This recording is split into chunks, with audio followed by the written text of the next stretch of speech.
Singh. I'm a model and I'm active in this field from last 4 years. These are the titles and work I have done till now. तो इस video में मैं आपके साथ share करूंगा अपनी knowledge और एक्सपीरियंस, सो दैट कभी आप मॉडलिंग में जाएं और आप काम करना स्टार्ट करें तो क्या क्या आपको प्रॉब्लम फेस करनी पड़ सकती हैं, या क्या टिप्स हैं कुछ जो मैं आपको बताऊं तो आपको और ज़्यादा फायदा हो। मैंने अपने एक्सपीरियंस से सीखी हैं, शायद इस वीडियो से आपको कुछ फायदा हो। तो इस वीडियो में हम बात करेंगे 7 मिथ्स अबाउट मॉडलिंग। तो चलिए शुरू करते हैं। तो the first and very big myth in modelling, height, how tall you are. Modelling में कई लोग आपको कहेंगे कि 5'10" हाइट ठीक है, 5'7" हाइट ठीक है, but if you are going for a runway modelling there is a specific criteria and that is for male models 5'10" and above and for females 5'7". अगर आप किसी भी डिज़ाइनर के शो में वॉक करना चाहते हैं तो ज़रूरी है कि आपको ये क्राइटेरिया पता होना चाहिए, क्योंकि फर्स्ट थिंग जो आपको जज करेंगे वो हाइट पर ही जज करेंगे। You don't have this criteria fulfil, आप दूसरे सेगमेंट्स में जा सकते हैं, but for runway modelling this is to be must fulfil. Second biggest myth in modelling, colour. Most people think कि आपको बहुत फेयर होना चाहिए तब आप मॉडलिंग में जा सकते हो, बट ऐसा कुछ नहीं है। मैं अपने ऑब्जर्वेशन से आपको बताता हूँ कि मॉडलिंग में जाने के लिए आपको 2 ही चीज़ें ज़रूरी हैं, even tone skin and glowing skin. आपका कलर डस्की है, आप डार्क हो, कोई इशू नहीं है इससे, बट आपकी स्किन जो है वो इवन टोन होनी चाहिए और ग्लोइंग होनी चाहिए। मोस्ट ऑफ द टाइम मैंने भी ये देखा है कि डिज़ाइनर शो में कई बार मेकअप करके आपके कलर को थोड़ा कम किया जाता है, जस्ट टू लुक कि आपका जो लुक है वो आउटफिट के साथ ज़्यादा अच्छा जा रहा है या नहीं। तो ये डिपेंड करता है डिज़ाइनर पे। कई बार वो मोस्टली आपको डस्की जो मॉडल्स हैं उन्हें ज़्यादा प्रेफर करते हैं। तो आप अपनी स्किन का ध्यान रखें, इवन टोन रखें और ग्लोइंग रखें। इसके लिए आप ज़्यादा से ज़्यादा वाटर इनटेक कर सकते हैं, हेल्दी खा सकते हैं। अगर आपकी स्किन इवन टोन है तो आप बिल्कुल मॉडलिंग में जा सकते हैं। फेयर होना बिल्कुल जरूरी है। Third biggest myth in modelling, body. You have to be a bigger size to go in a modelling. बहुत गलत है ये, बहुत ज़्यादा। मॉडलिंग और बॉडी बिल्डिंग बहुत डिफरेंट है। मॉडलिंग के लिए एक अलग फिगर चाहिए आपको, बॉडी बिल्डिंग के लिए अलग। अगर आपको चाहिए तो मैं इस पर एक अलग वीडियो बना सकता हूँ, how to differ a size from body building to modelling. But अगर आप मॉडलिंग में जा रहे हो तो एक प्रॉपर साइजेस होते हैं। There is a type of modelling like, अगर आप जब S size, M size, L size और प्लस साइज, ये 4 साइजेस होते हैं मॉडलिंग में। इसके लिए मैं आपको एक बहुत अच्छा एग्जांपल देता हूँ। जब आप शॉपिंग के लिए जाते हैं तो आप स्टोर में जो मैनीक्विन देखते हैं मोस्टली वो एम साइज का मॉडल होता है।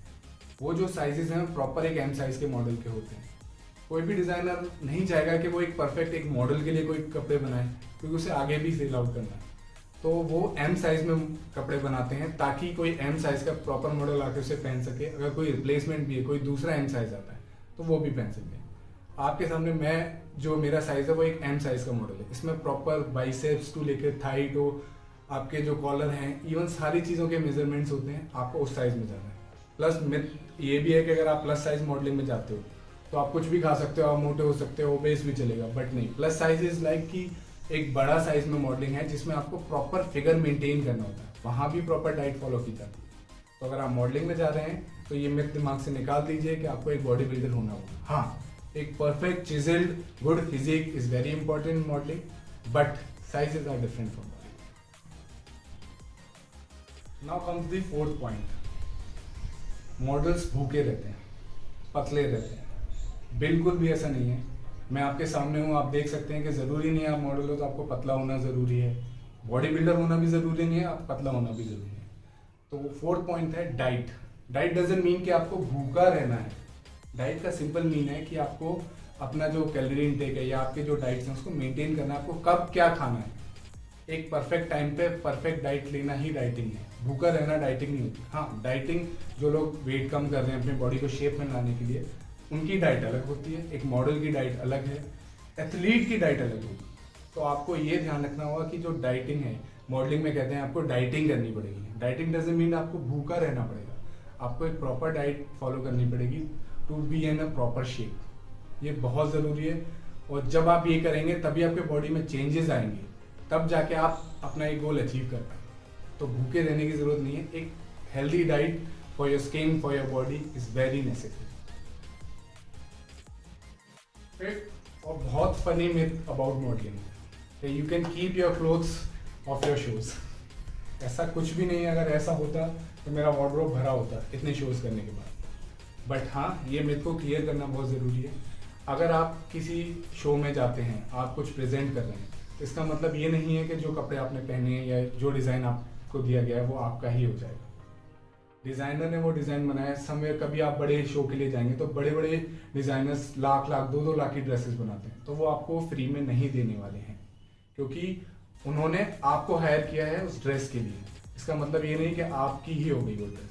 हाँ, कई बार ऐसा होता है समटाइम्स कि अगर आप किसी अंडरगारमेंट का शूट कर रहे हैं या कुछ ऐसी चीज़ का शूट कर रहे हैं जो दोबारा रीयूज़ नहीं हो सकती या दोबारा पहनी नहीं जा सकती, उस टाइम पे आप रख सकते हैं। या समवेयर कभी ऐसा होता है कि डिज़ाइनर स्पेशली आपके लिए वो आउटफिट बनाता है। एक एग्जांपल देता हूँ आपको बहुत अच्छा, कि अगर एक मिस्टर इंडिया है या एक बहुत अच्छा मॉडल है, वो शो स्टॉपर है कहीं पर, तो उसके लिए स्पेसिफिकली ड्रेस बनेगी। वो ड्रेस उसको ज़रूर मिलेगी, क्योंकि वो ड्रेस आगे किसी को नहीं दी जा सकती। एट दैट पॉइंट आपको वो कपड़े मिल सकते हैं, बट मेजरली यही होता है कि आपको जो ड्रेसेस दी जाती हैं वो आप पहने और उतने ही तरीके के साथ, जिस तरीके से आपको दी गई वो ड्रेस, उसको वापस डिज़ाइनर को दी जाए। ये नहीं कि आपने शो की कंप्लीट किया और ड्रेस को कहीं पे रख दिया, क्योंकि उस डिज़ाइनर का वर्क है उसमें, इससे आपके एथिक्स दिखते हैं। नेक्स्ट टाइम वो डिज़ाइनर आपको नहीं बुलाएगा, क्योंकि उसके लिए उसका जो काम था आपने उसकी रिस्पेक्ट नहीं की। तो जब भी आप कोई शो करें या कोई डिज़ाइन पहने, प्रॉपरली उसको होल्ड करके वापस डिज़ाइनर को दें, और बिल्कुल उम्मीद ना लगाएं कि वो ड्रेस आपको मिलने वाली है। So now here comes the sixth and most important myth, money. How much money a model make? बहुत important है, because we are doing this much of hard work just because कि हमें money भी earn करना है। तो बहुत सारे myth हैं, people like कि मॉडलिंग में बहुत पैसा है, बहुत ज़्यादा पैसा आता है महीने में। बिल्कुल ट्रू है, but when you are go on a certain level, सबसे बड़ा myth ये है कि जब आप मॉडलिंग में जाते हैं there is no certain fixed income है। अगर आपको लगता है कि हर महीने आप इतना कमाओगे या इतना आपके अकाउंट में आ रहा है, बिल्कुल भी नहीं। ये डिपेंड करता है कि how much projects you are doing, आपके हाथ में क्या क्या वर्क है। इसमें आपको जो पैसे मिलेंगे वो प्रोजेक्ट बेसिस पे मिलेंगे या कॉन्ट्रैक्ट बेसिस पे, ये दो अलग अलग है। कॉन्ट्रैक्ट बेसिस आपने देखा होगा, जो मॉडल्स होते हैं जो एक एक साल के लिए, जैसे बॉम्बे फैशन वीक हुआ, लैक्मे फैशन वीक हुआ, ये हर बार साल में एक बार होते हैं। कुछ स्पेसिफिक मॉडल हैं जो हर बार उस रनवे पे वॉक करेंगे, तो उनको साइन कर लिया जाता है फॉर 3 फैशन शोज 3 ईयर्स। तो एंटायरली 3 साल तक वही कर रहे हैं, उनको पे आउट मिल रहा है। अदरवाइज जैसे मैंने शोज अभी किए हैं या मैं करता हूँ, वो प्रोजेक्ट बेसिस पर होता है कि अगर मुझे कोई शो मिला फॉर अ सिंगल वॉक, आपका पे होता है। जैसे example for a single walk अगर आपको 10,000 मिलता है, आपको 3 वॉक करनी है, तो इट्स गोज 30,000, बट वो एक शो का है। अगर आपको एक मंथ में 3 शो मिल रहे हैं, 10 वॉक्स मिल रही हैं, 5 वॉक्स मिल रही हैं, इससे आप अंदाज़ा लगा सकते हैं कि आपको कितना मनी मिल रहा है। फिर कैटलॉग शूट्स होते हैं, डिफरेंट है, but it's depends how up market model you are. जितना अप मार्केट, जितना प्रमोशनल आप होगे, जितना आप ज़्यादा वर्क करोगे, उतना ही वर्क आएगा। It's like work attract work, जितना आप दिखोगे उतना काम आपके पास आएगा। There is money in modelling, but certain नहीं है कि आपको, कई बार ऐसा होगा कि 2 मंथ तक आपके पास कोई काम नहीं, तो आपको कोई मनी नहीं मिल रहा है। सडनली फैशन शो वीक आया तो आपको 1 महीने में इतना काम है कि आप यहाँ से ट्रैवल दूसरे सिटी कर रहे हो, बॉम्बे टू चंडीगढ़, आपको बहुत सारा काम मिलेगा, बट फिक्स नहीं है। ये मिथ क्लियर करना बहुत ज़रूरी है, क्योंकि लोग सोचते हैं कि एक बार मॉडलिंग में गए या किसी एजेंसी को ज्वाइन किया तो हमें फिक्स इनकम मिलती रहेगी। ऐसा कुछ भी नहीं होने वाला, तो be prepared for that. 7th और last myth about modelling, what certification you need to be a model, और what qualification educational you need to be a model, and the answer is none।